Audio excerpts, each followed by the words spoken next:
Channel के like कीजिए, subscribe कीजिए, शेयर कीजिए। महादेव, अपनी भोलेनाथ के चरण में प्रणाम करती हूँ, गौरी मैया के चरण में प्रणाम करती हूँ, अपनी माता पिता के चरण में प्रणाम करती हूँ, गणपति ललनमा के चरण में प्रणाम करती हूँ। मेरा प्रणाम स्वीकारो प्रभु, मेरा प्रणाम स्वीकारो। एक कंचनपुर गांव था, वहाँ नर्मदा नदी था। जो नर्मदा नदी के पास एक पाकड़ के गाछ था। पाकड़ के पेड़ पर एक चिल्हो और खोह में सियारो रहती थी। जो चिल्हो सियारो रहते थे, दोनों पुण्य जन्म के दोनों बहन थी। क्या किया कि दोनों जितिया माता के व्रत कैले थे। जितिया माता के व्रत कैले, वही नर्मदा नदी में दोनों नहाने लगे। जो नहाने लगे, चिल्हो उपास रह गए।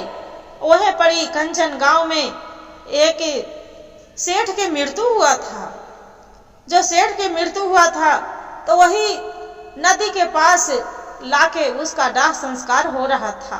सेठ का सियारों को देख के जी तड़प रहा था, रह नहीं जा रहा था। उसका लग रहा था कि कब रात हो कि उसका हम खाएं। जाके सियार का किए कि वही सेठ को लहास जा था, उसका नोच नोच के जाके खाने लगा। क्या हुआ गुरु बहन कि उसका दोनों के अगले जन्म में दोनों बहन बन गई। जो बहन बन गई, उसका शीलावती के उसका 7 पुत्र था हुआ। इस कपूरावती के जो उतना भी पुत्र होता था, इसका शादी हुआ बुध से। शीलावती के कपूरा के जो भी बाल बच्चा होता था, होते ही एक राजा घर में शादी हुआ। बाकी उसका एक संतान नहीं बच रहा था। उसका जो संतान नहीं बच रहा था, 7 पुत्र शीलावती के जवान हो गए। जवान हो गया, इसका देख के रहा नहीं जा रहा था। कपूरा के लग रहा था कि इसका पुत्र के मेरा एक संतान नहीं है, बाकी इसका मेरी बहन के 7 को पुत्र जवान है। इसका मेरा देख के लग रहा कि मेरा पुत्र दुनिया से चल बसा, इसका कैसे जीवित है, इसका काहे न हम भी मरवा देते हैं। क्या किया, 7 पुत्र के उसका सिर कटवा दिया। जो सिर कटवा दिया, जितिया माता के शीलावती बेचारी उपास थी, व्रत कैले थी।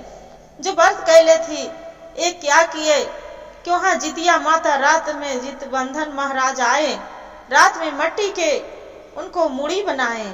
मुड़ी बना के और अमृत जल छीटे। 7 पुत्र उठ के खड़ा हो गया।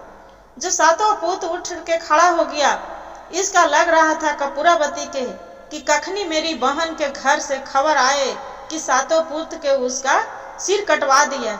सिर कटवा के और उसका एक हाड़ी में 7 उनके घर सब जमा करके एक लाल कपड़े से बांध के रख दिया। ये बात जो पता चला, देख रहा है कपूरावती कि तो लग रहा है कि 7 मेरी बहन के 7 पुत्र फिर से आ गया, जीवित कैसे हो गया। राजा के पता चला कि कपूरावती के पति के कि ये तो लग रहा है कि इसका खबर कैसे हो गया, जीवित कैसे हो गया। ये राजा के शीलावती के पहले उपास थी, वो खा गई, एक सेठ के मुर्दे के खाई थी, इसलिए इसका पति नहीं, इसका बच्चे नहीं बच रहा है। आई उपास थी, पुण्य जन्म में भी चिल्हो भी थी, बाकी उपास थी, इसलिए इसका 7 पुत्र जस के तस खड़ा है।